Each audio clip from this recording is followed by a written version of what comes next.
BJP का focus अब one nation one election पर है और इसे लेकर झारखंड बीजेपी जन जागरण अभियान चला रही है। लेकिन कांग्रेस ने साफ कहा है कि एक राष्ट्र एक चुनाव का पार्टी पुरजोर विरोध करती नजर आएगी। देखिए इस रिपोर्ट में।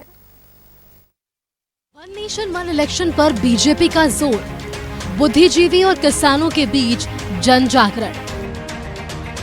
धारा 370, राम मंदिर और वक्फ बोर्ड के बाद अब बीजेपी की focus one nation one election पर है। इसे लेकर अब बीजेपी सीधे जनता के बीच जा रही है।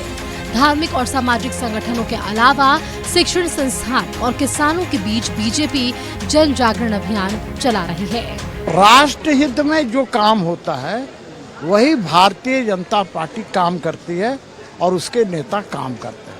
चूंकि आज केंद्र में भारतीय जनता पार्टी की सरकार है तो हम वन नेशन वन इलेक्शन की बात कर रहे हैं, पहले भी करते रहे हैं। भारतीय जनता पार्टी कोई नया नहीं कर रही है।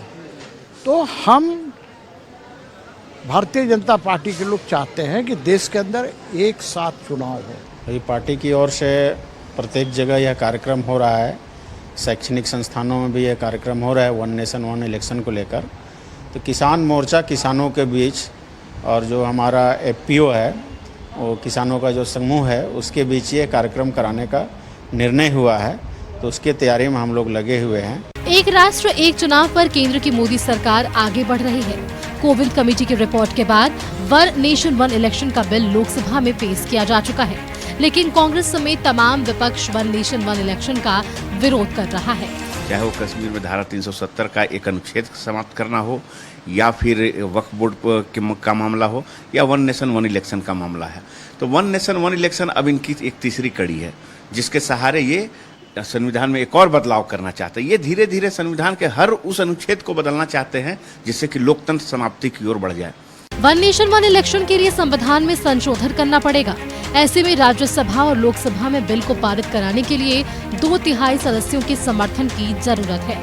लेकिन विपक्ष के तेवर से ये साफ है कि संसद से वन नेशन वन इलेक्शन को लेकर संविधान संशोधन बिल को पास करना केंद्र सरकार के लिए आसान नहीं होगा।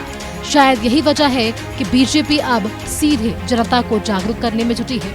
न्यूज़ 11 भारत के लिए रांची से रुचि शर्मा की रिपोर्ट।